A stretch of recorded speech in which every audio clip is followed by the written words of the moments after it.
Mary Tanner's murder case was 35 years old when a man named Bill Cohen created the First Justice for Mary Facebook page.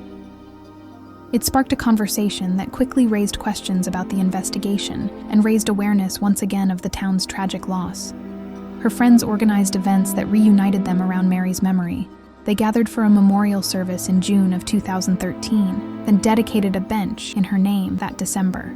In 2015, friends honored her memory with a walk from the bridge to her home. And 2 years ago, they gathered at the bridge for a candlelight vigil.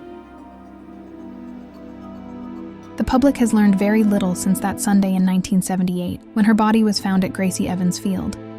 We do know that as many as 24 Maine State Police investigators have worked on her case since then. This is the briefing book with all the notes and transcripts of interviews conducted over those 45-plus years.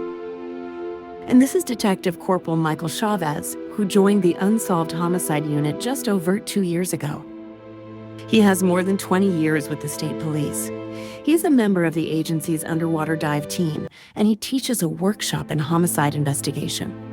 Kennebunk's continued interest in solving Mary's murder has inspired his work on the case. And for the questions that you had raised with the Kennebunk chief, questions related to the case, I might not have had a sooner involvement than I had. It prompted a lot of great questions and a lot of thought and dialogue amongst my colleagues. I had been assigned to the major crimes, I'd been assigned to the Unsolved Homicide Unit probably 5 or 6 months prior to your line of questions to the police chief. Mm-hmm.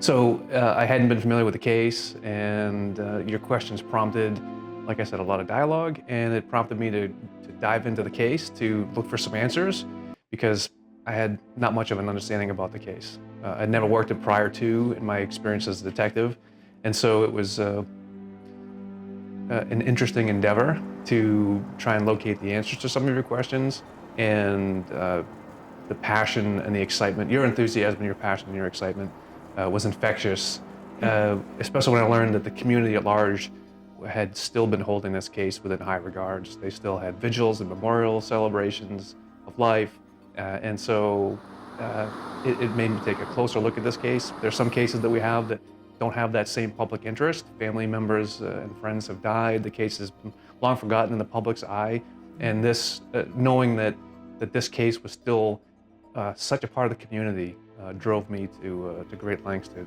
get to know the case and become more familiar with it. And now I'm almost as passionate as you are.